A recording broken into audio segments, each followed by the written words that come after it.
So let's talk about Wraith Hosts and Grav Tanks, Aspect Armies and Seer Councils, with some thoughts on the theming rules and in-game power of every single detachment from Codex Aeldari.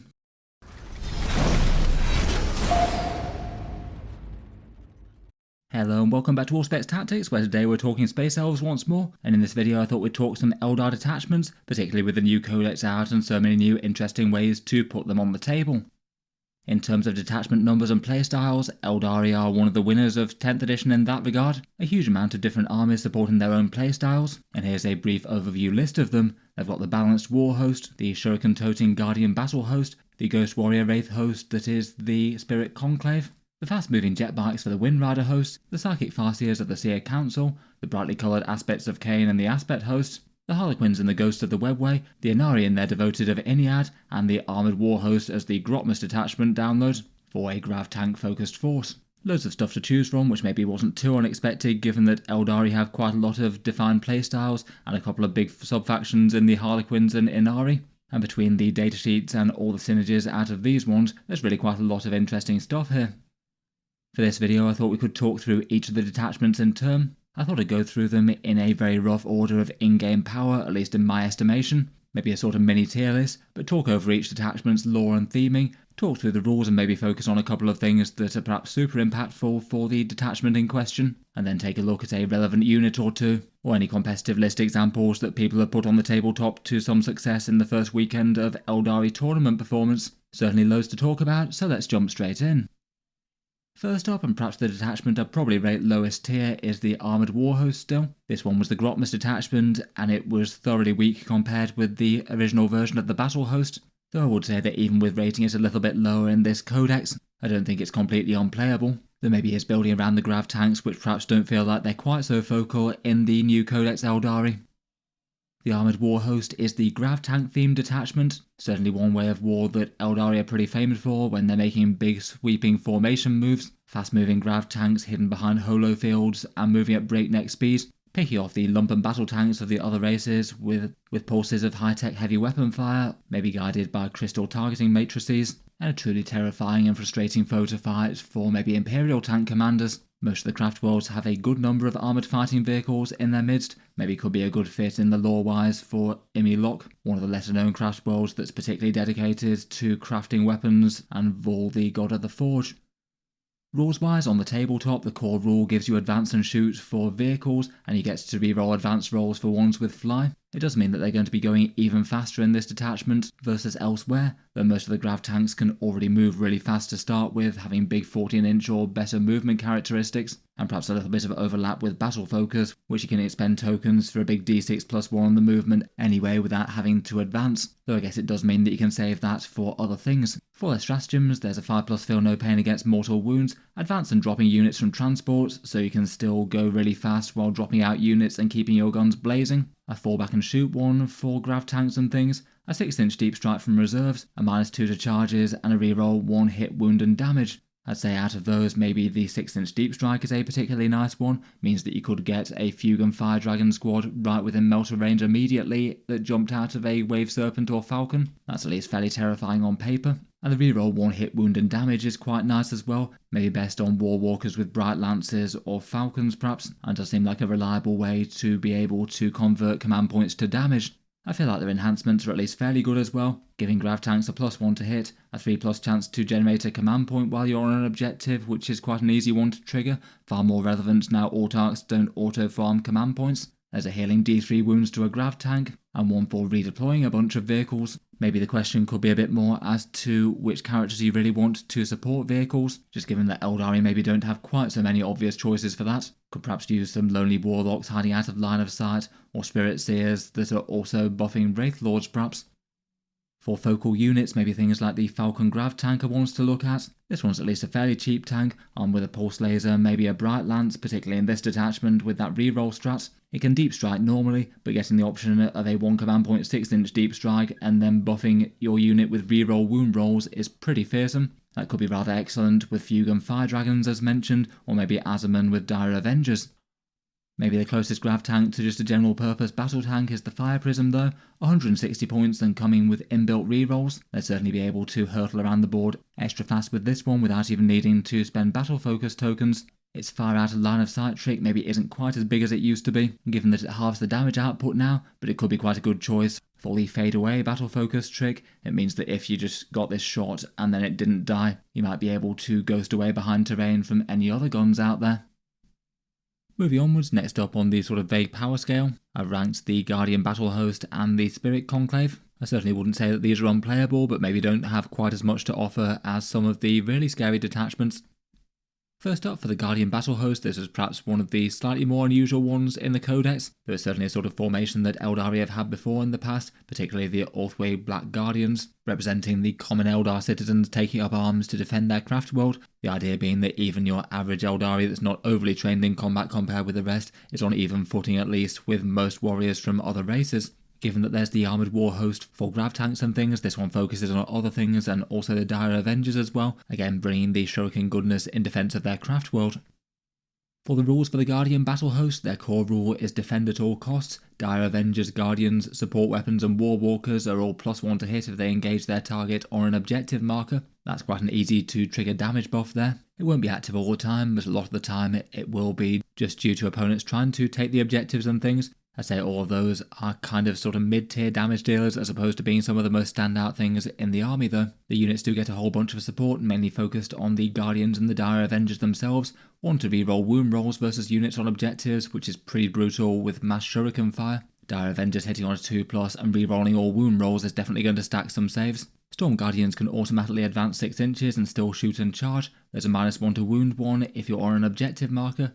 A pistol keyword to fire off some shuriken shots in close combat. War Walkers being able to fire out of sequence when the enemy destroys one of the detachment focus units, and also a return to reserve one which could allow you to outflank some shuriken armed warriors behind enemy lines. That one's a pretty nice one to have. For their enhancements, they have an OC5, a boosting the Storm Guardian special weapons type 1, infiltrating Guardians, which is kind of cool, but Aeldari do already have good infiltration units in striking Scorpions and Rangers. And then perhaps a fairly interesting one is a 0 CP Overwatch that hits on a 4+ while you're on an objective. That could at least be pretty interesting for Dire Avengers. It definitely has some interesting stuff if you want an army that has a lot of on-foot shuriken catapults on the board though. Particularly big units of Dire Avengers with +1 to hit and 4 reroll wounds for a command point. Though it might be a touch more tempting if War Walkers were a little bit more efficient in terms of damage and defense. Losing the Battlehost rerolls was quite a big thing for them, as well as their -1 to wound debuff, even if they do have a rather nice debuffing ability in the AP -1 thing.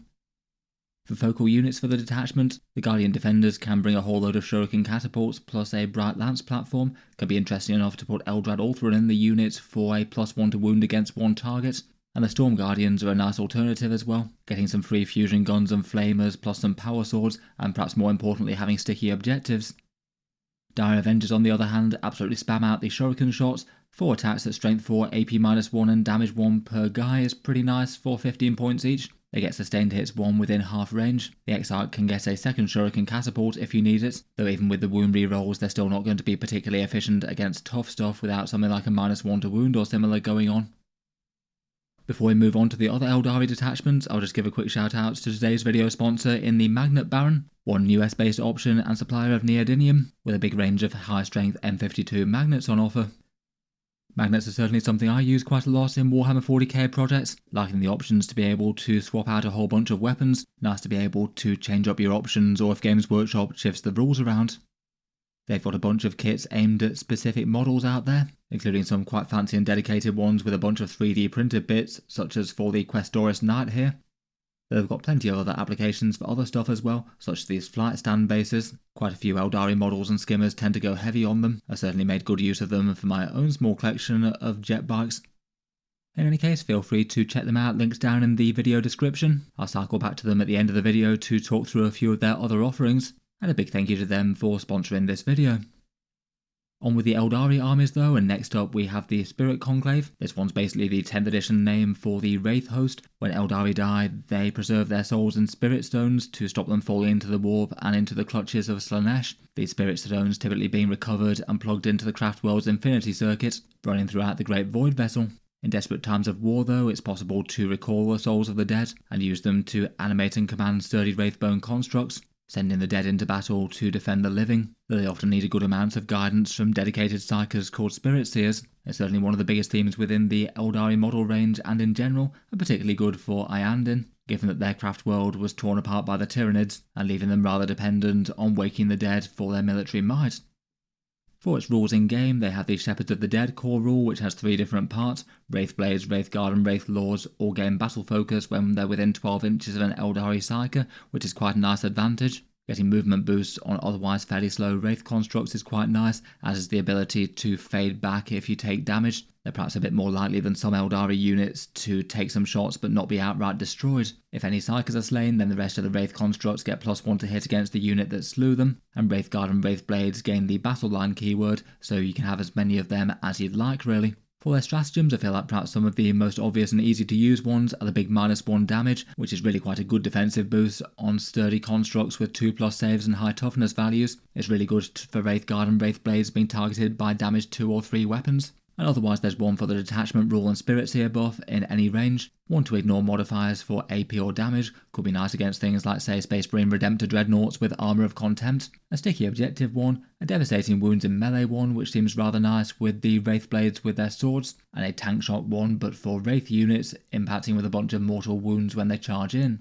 The Spirit Seer enhancements are fairly expensive, though interesting enough, one for reactive moves which is generally handy, a +1 OC one, a benefit of cover one, and a precision on critical wounds one, which could be kind of interesting along with the devastating wound one to really take down an enemy character. For standout units, I feel like most attachments of these might take a trio of Wraith Lords along. They're perhaps the Wraith units that's best suited to do the heavy lifting for the points, maybe taking a couple of Bright Lancers, a Ghostglaive and some Flamers or similar, and they get inbuilt rerolls of 1 to hit and wound when you target one given keyword, and for 140 points they're fairly solid in damage and defense. Otherwise, Wraithguard with D-sides are another really interesting one. They're very general purpose and fully capable of wiping out most lighter infantry units and having massive torrent overwatch, and they can't be locked up in combat either, as they can just fall back and shoot with their War Construct rule. Wraithblades also seem rather good for the Detachment buffs as well. Handing out the boost to them will be Spirit Seers, which get lone operative within 3 inches of Wraith units. They can give sustained hits 1-to-1 units, which I guess could be handy enough for Wraith Lords or Wraithblades perhaps, and they can also heal D3 wounds on nearby ones as well, so really quite a lot going on in addition to the enhancements they can bear. Overall, between the efficiency in the units and the detachment buffs, it feels like Spirit Conclave is okay and maybe easy enough to play with. Certainly feels solid enough for more casual games. I have a feeling that compared with some of the rest though, it's not going to be seeing the tops of tournaments on quite such a regular basis, though I guess we'll see what people make of it. Moving onwards, the next 2 detachments I've ranked here are the Ghost of the Webway and the Windrider Host, so Aeldari Harlequins and Jet Bikes.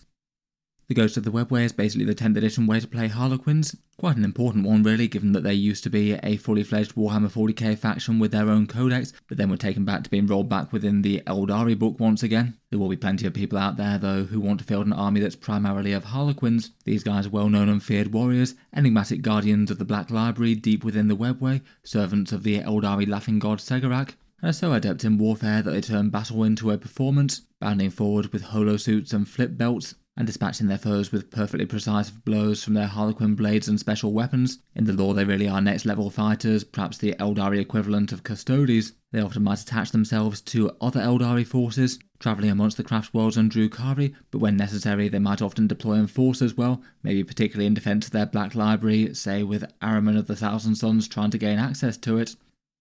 Rules-wise, the Ghosts of the Webway don't lock out any other Azayani units, though basically with the keyword system that they have, Harlequins units can't really make use of the vast majority of other synergies for anything that keys off Azayani, but all the rules in this detachment only support the Harlequins datasheets, though you can still take Grav Tanks, Aspect Warriors and Wraith Lords along. They're just going to be going mainly by their own datasheet strength as opposed to anything else. To make Harlequins the focus of the force, their troops get Battle Line and OC2 here, so you can take a lot and they have more weight on objectives, and in other detachments they have limits to field just one of each of their characters, and you can field the normal 1 to 3 here. Rules-wise, the core rule of the detachment is Acrobatic Onslaught, which is a weirdly niche one to be honest. It allows them to charge through enemy models, not exactly nothing but not really very much either. I think the real draw to the detachment power are the stratagems. They've got 1 to revive a slain character the first time that they die, which is kind of big on a solitaire. A 4+ fights on death, which is nice for most of the scary Harlequin melee units, a 4-back shoot and charge, Troops getting a reactive move of 6 inches, which is really quite reliable, could allow them to jump the other side of terrain or jump into a transport. If the enemy moves too close to them but doesn't want to charge them, then he gets to charge a unit within 6 inches in the enemy charge phase, so the opponent can't get close unless they want to wind up in close combat, and also a return to reserves one as well, always handy for getting units to places that they shouldn't be.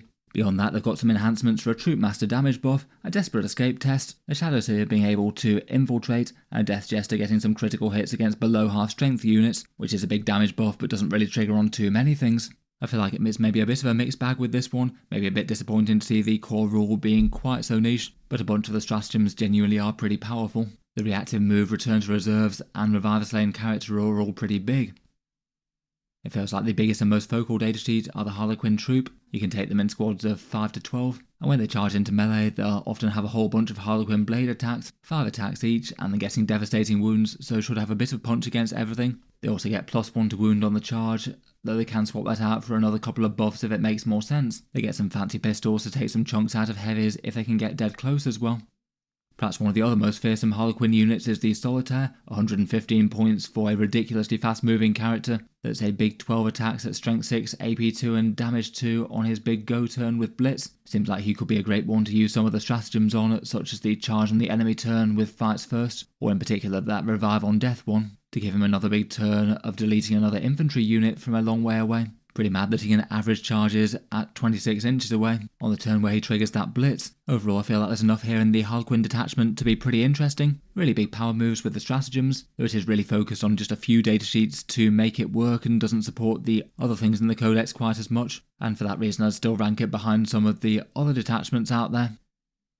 Next up we've got the Windrider Host. This one's the sort of Aeldari same hand jet bike detachment. Jet bikes are perhaps one of the most iconic units for the Aeldari, zipping along at absolutely breakneck speed, able to brake in seconds and pivot on the spot before zooming off again. Very much needing Aeldari actions to have a hope of piloting them, never mind fighting from them and pulling off precise attacks. In the codex they've got several units of jet bikes, the Windriders and the Shining Spears maybe being the focal one for this detachment, but they could also use some Shroud Runners and Vipers as well. For this detachment their core rule is Ride the Wind. Windriders become battle lines, so you can take as many of them as you want. Mounted and Viper units can arrive from strategic reserves as if it were one round later, so you can turn up turn 1 if you want on the flanks, and at the end of the turn, things that are outside of engagement range can return to reserve for their keyworded units. 2 of them vanishing from the board if it makes sense to at strike force, they would have to weigh up with their position on the board given that they do have good movement characteristics. Again, they've got some powerful stratagems, reroll wound rolls for a unit that was set up on the board this turn. That means that you could have Windriders with shuriken cannons rerolling all hits and wounds, which is really quite general purpose, particularly if you've got something to strip cover or give them extra AP. There's a 6-inch deep strike one, so when you turn up from reserves it can be very close to the enemy and doesn't have to be on the flanks. There's a 7-inch move after slaying a unit, which could be a big one for gunning down a squad and then hiding somewhere safe. A bonus AP -1 when shooting, which is great on Windrider shuriken cannons, not bad on Shroud Runner scatter lasers either in a pinch. There's fallback shoot and charge and advanced shoot and charge, the advanced one maybe being very nice for the Shining Spears, who are going to have an absolutely enormous threat range here, and one for a 4+ invulnerable save against shooting, though I feel like for jet bikes it's still not going to make them outright tough for the cost. For enhancements they have one to generate some command points on a character pushing forwards, +1 for scouting a unit, a -1 to hit, and an anti-monster or vehicle 2+ psychic attack. All of these would just be going in the Windrider squads though, given that that's the only squad that the jetbike characters can join. Between all that, that's some pretty solid support there. I feel like it's a bit more naturally favouring the shooty jetbikes more so than the melee ones. The Shining Spears do have enough damage to threaten heavies just on their own datasheet purposes, even if they are fairly expensive.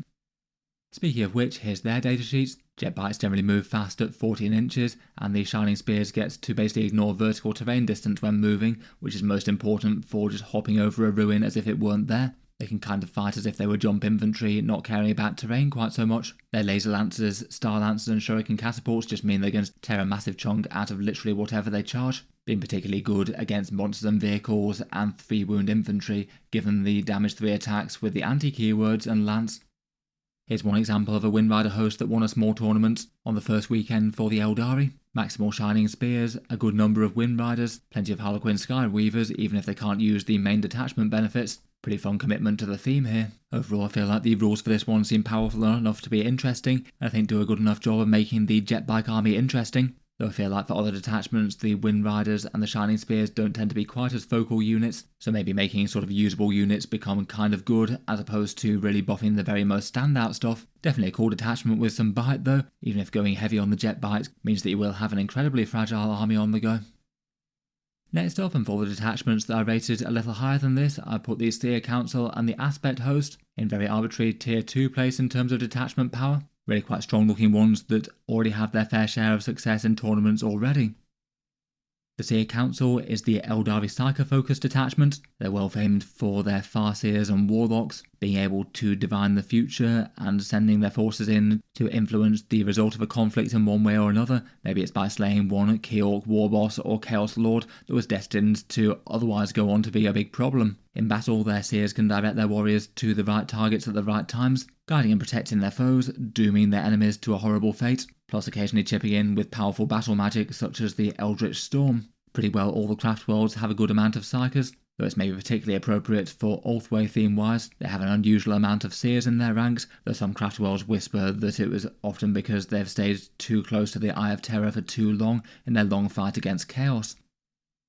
For their core rule, this is the detachment that gets the new and very different version of Strands of Fate. Their Seers cast the runes before the game begins, which I think is kind of fun. You get 6 dice rolls, and then each one of them correlates to a number on the stratagem table. And he basically gets to discount the stratagems by 1 command point, so essentially around about 6 free stratagems over the course of an entire game. Those stratagems generally represent psychic spells as done by the Seers, usually affecting infantry that are within 12 inches of the various different psychers out there. You can teleport a nearby infantry unit, which could be big for setting up, say, a massive Fire Dragon Alpha Strike. You can stop enemy shooting to a unit that's greater than 18 inches away, so pretty big for messing with the enemy shooting phase if they're too far. They can buff shooting with Ignores Cover and extra AP on critical wounds. They can cause a -1 modifier battle shock test in the command phase, which could be big for stopping the enemy from scoring. A fairly punchy psychic overwatch when the enemy moves within 9 inches. That could deal around about 4 mortal wounds, which is nasty enough. And also a -1 to hit and wound in the fight phase, which could be enough to change a unit from getting just wiped out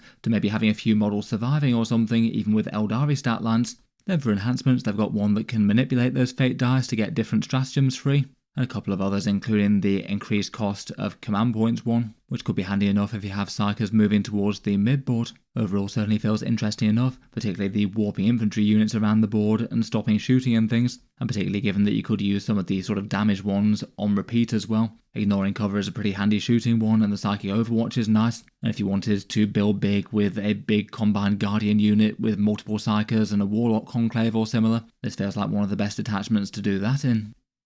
It's maybe a little bit disappointing that the standard Farseer datasheet isn't quite as key as it used to be. He gets to change dice to an automatic 6 for his lead unit, maybe handy enough for a Guardian Fusion Gun or Bright Lance, and also has Guide for a +1 to hit on one enemy unit, though it does have to be visible and within 18 inches, so potentially quite a lot of fire support, but the Farseer also needs to get kind of close for that. Quite a few people seem to be taking Eldrad Ulthuan in preference, with his command point generation and his +1 to wound against an enemy unit, maybe generally being seen as the superior.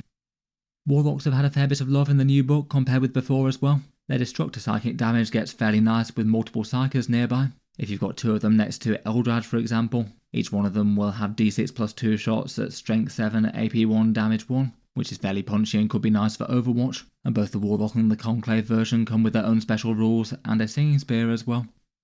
Here's one example army list for a Seer Council on the first weekend of Aeldari tournaments. The Seers being used here are Eldrad Ulthuan, a single Warlock, and a couple of individual Warlock Skyrunners, which are quite a cheap and efficient datasheet. They should be able to hand out the psychic buffs to all that scary infantry, going really heavy on the Aspect Warriors here. A huge amount of Fire Dragons with Fugan along. Some Windriders with Shuriken Cannons, which might like one of the Warlock Skyrunners, and a bunch of other Phoenix Lords leading their aspects. Overall certainly feels like the Seer Council has some massively powerful options to buff various flavours of Aeldari infantry, particularly their teleporting tricks, though a lot of other reliably good stuff besides that, and getting lots of options with their free stratagems. Next up we have the detachment of the Aspect Warriors themselves, perhaps one of the most easy to use and obvious detachments out there, directly making Aspect Warriors scarier, and potentially also helping out the Avatar of Cain if you want to bring one of those along. The Aspect Warriors each represent facets of the Aeldari War God, and tend to be the first and foremost warriors in their craft world. They could be good to represent a sort of Court of the Young King formation with a whole bunch of Phoenix Lords and the Avatar if you want, or be solid enough to represent Bealtan, which often tends to have an overemphasis on Aspect Warriors. In general, just due to the nature of most of these, they often tend to be sort of Footdar or mechanized lists, and maybe going a bit heavy on the hero hammer with how powerful a bunch of the Phoenix Lords are right now. For their core rule, they just make the Aspect Warriors flat more dangerous, either getting to reroll hit rolls of 1 or wound rolls of 1, and that's for the Avatar and any Aspect Warriors, and you can choose that whenever you shoot or fight. Usually that's around about a plus 17% damage output boost, which isn't huge but definitely is reliably useful. Otherwise, for perhaps one of their best stratagems, they've got a really big shooting boost one. If you expend one of their Aspect Shrine tokens, then you get to pick 2 of your favourite buffs out of sustained hits, lethal hits, and ignores cover. And that'll just be monstrously powerful firepower for, say, Dark Reapers, Fire Dragons, or maybe Dire Avengers, particularly if Lycus is around as well, where you could mark one unit for critical hits on a 5+. Otherwise, they've got to re-embark on a transport in the fight phase, which is really big just for being able to jump out, shoot something, and then retreat to safety within a Wave Serpent or something. There's a Fights on Death on a 4+, which is nice enough for Howling Banshees or Striking Scorpions, options to ignore certain modifiers, Desperate Escape fallbacks, and a really big hitting shooting one for the Avatar of Kane's Wailing Doom if you take one of those. Their enhancements can give them a -1 to wound, granting both the types of rerolls, which is quite a nice reliable damage one, maybe particularly for Dark Reapers, a +1 OC one, or one for extra melee damage for, say, an Autarch.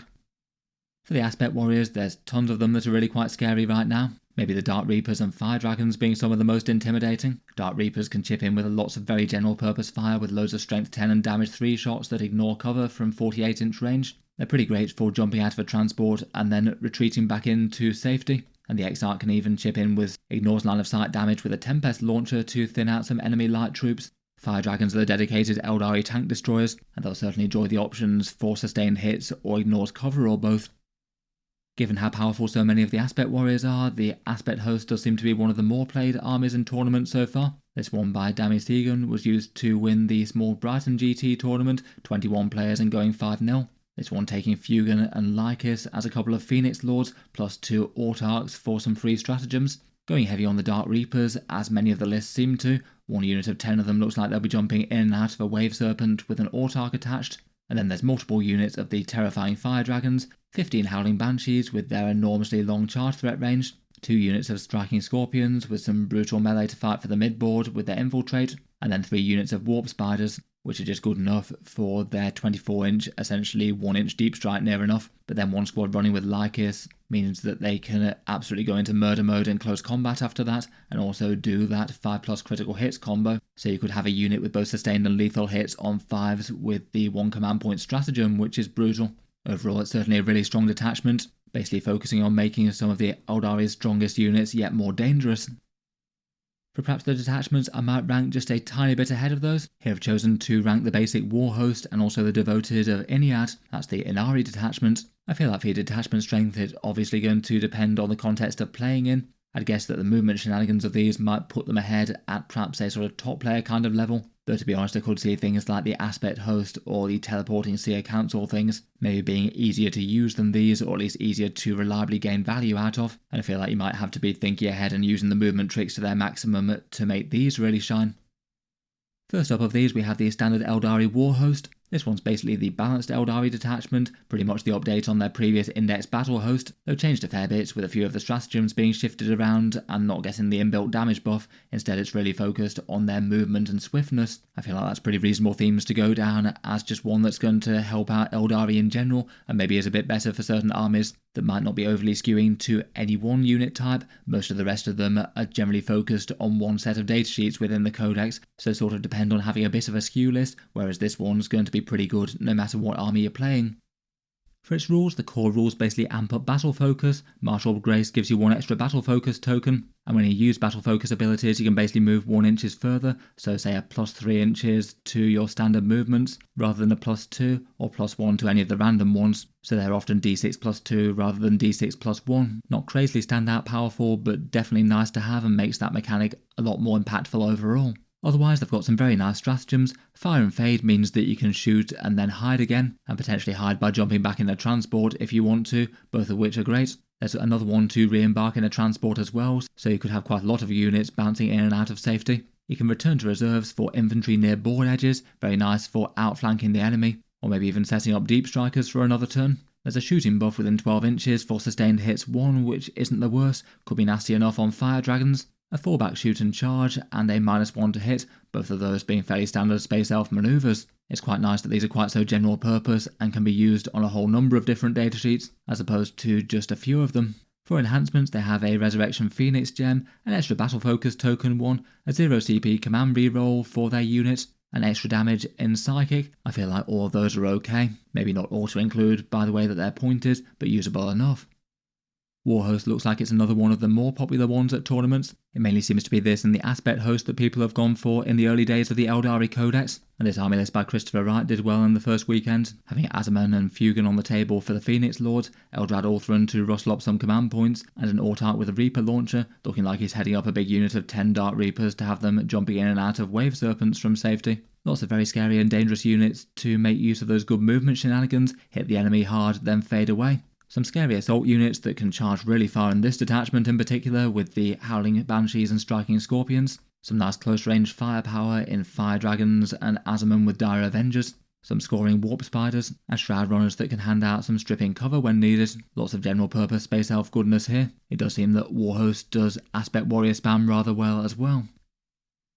Finally, we get on to the forces of the Ynnari, and the Devoted of Ynnead detachment is basically the way that you play them in their new incarnation in 10th edition. The Ynnari are the sort of death cult of the Space Elves, dedicated to their god of the dead, who's their final hope for vanquishing Slaanesh once and for all, growing stronger as more Eldar perish. They've shaped a fair bit of recent Eldar lore with the Fracture of Beotan, the revival of Guilliman, and the hunt for the Crone Swords, though it does seem that they've maybe been a bit sidelined in the Codex, being described as a bit more of a fringe cult compared with the sort of primary narrative driver or the future of the faction in some way. It seems that Games Workshop don't really want to make Ynnari the core focus of the faction and more just be one option for playing them. They're definitely an interesting army though, as they can field a good number of Drukhari units alongside their Craftworld ones, and their way of fighting is they often get supernatural benefits when they're empowered by death, both of their foes but particularly of their allies. For their rules, these allow you to field all the Ynnari characters and the Drukhari units in Codex Aeldari. That stops you fielding certain other ones like Eldrad and the Phoenix Lords and the Avatar of Cain. And both Eldrad and the Phoenix Lords are pretty powerful datasheets, though admittedly Ivrain is a really powerful one as well just in herself with her reroll wounds in combat. The Detachment rule has some really game-changing big moves that they can do. If an enemy slays something in the shooting phase, then he gets to normal move within an Ynnari unit at the end of it, which could set up for a devastating strike next turn from up close. If you use the Fade Back Agile maneuver, you can use it to put an enemy within engagement range, which could be big for getting some Eldari units into combat if the opponent didn't want that. And if you have an Eldari unit that's below starting strength, it can gain fight first at the start of the fight phase, which can mean it could be very questionable to do chip damage to any units before trying to charge them, as otherwise they might be hitting you first with a bunch of dangerous attacks. All three of those in the right situation do have the power for some seriously game-changing stuff. Their stratagems are rather nice as well, sticky objectives for a slain unit that gets killed out in the open, a -1 to wounds to keep a squad safer, reroll all hits in melee if they've taken a casualty, perhaps in particular the shooting at the end of the shooting phase if a squad lost a model, so again your opponent really doesn't want to deal chip damage to things. A nice lethal hits and ignores cover 1 in the shooting phase, which is very good for a bunch of Eldari shooting units, and a 2 command point fights on death. The enhancements feel a bit less central to me though, one with a fightier Archon and a few slightly more minor buffs locked to individual characters. You need to either have Ivrain or the Incarn leading the army, and Ivrain is quite a scary datasheet in herself. Her Storm of Whispers gets you d6 plus 3 attacks, all causing mortal wounds against infantry on a 2+, so she could account for a good chunk of a squad just in one round of shooting with a good roll. Has some okay damage 2 attacks in melee, and 2 really great buffing rules. Rerolling all wound rolls in melee is great for Drukhari Incubi in particular, and if her squad does get damaged but not destroyed, on a 2+, you can restore d3 plus 1 bodyguard models to the unit, and that's really quite a lot of Space Elf danger returning to the fight. Here's one example of an Ynnari list that won a biggish RTT tournament, which certainly looks like a good example of what the Servants of the God of the Dead can put on the tabletop. It looks like there's the Vizark with Ivrain being an incredibly scary melee unit with some Incubi or with fights first, a fighty Archon with another big unit of Incubi, maybe riding in that Raider, and then a whole bunch of dangerous Aspect Warrior goodness, plenty of good stuff to support melee in this detachment with Howling Banshees and Striking Scorpions, some nice close range anti-tank with Fire Dragons, some fast moving Windriders and some Warp Spiders jumping about. It does feel like with the Drukhari units as they are, the emphasis is broadly still going to be on the craft worlds for Ynnead, likely with some Incubi as a big central damage combo, perhaps with some Kabbalite warriors or something. They could be alright in Venomance with their sticky objectives. In any case though, I'll leave this one there for now. Really quite a lot of different ways in which you can play your Space Elves on the tabletop in 10th edition. Look forward to hearing your thoughts on all of them down in the comments below. Which detachments have you been most drawn to with the new codex, and which ones don't you think Games Workshop has executed quite so well? I'll also certainly be interested as to your takes as to the stronger and weaker ones out here. Which ones would you rate top power-wise right now?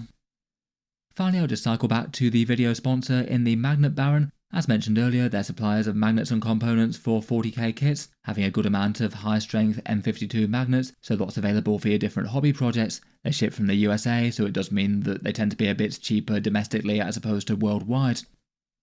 For some of their more popular things, they've got a magnet starting bundle, with a pin vise, a number of drill bits, some magnet applicators, and a good variety of magnets to get you started. Could be handy enough for people newer to that side of the hobby, just to have that all in one place. You can get them separately, of course, though. They've got specific kits tailored to certain 40k kits that have magnets of the right sizes to articulate the joints or swap out the various weapons. I feel like their Questoris Knight one was a particularly impressive one, having all those 3D printed components so no drillings required, plus a really detailed step-by-step process to take you through the build. And they have lots of similar ones for various other kits out there, though in general just have a big selection of magnets on offer for more custom projects too. They've got flush fit magnets for stacking under bases. This can be handy enough for getting a tight fit under Citadel bases to hold them onto magnetic transport solutions out there. And they also have a range of flight stands as well, which could be appropriate for certain models, perhaps nice enough for grav tanks or jet bikes. In any case, thanks to them for sponsoring the video. Feel free to check them out, links down in the video description below. I'll leave this one here for now though. Let me know your thoughts down in the comments below, and feel free to subscribe to Auspex Tactics if you'd like to see more like this. I'll certainly keep the regular 40k videos coming with new ones out just about every day. If you'd like to support the channel, the Patreon page is linked down in the video description below. A big thank you to anyone on there helping keep the videos coming, or picking stuff up by the 40k discount links in the video description. In any case though, an absolutely enormous thank you for listening, and I'll hope to see you guys next time.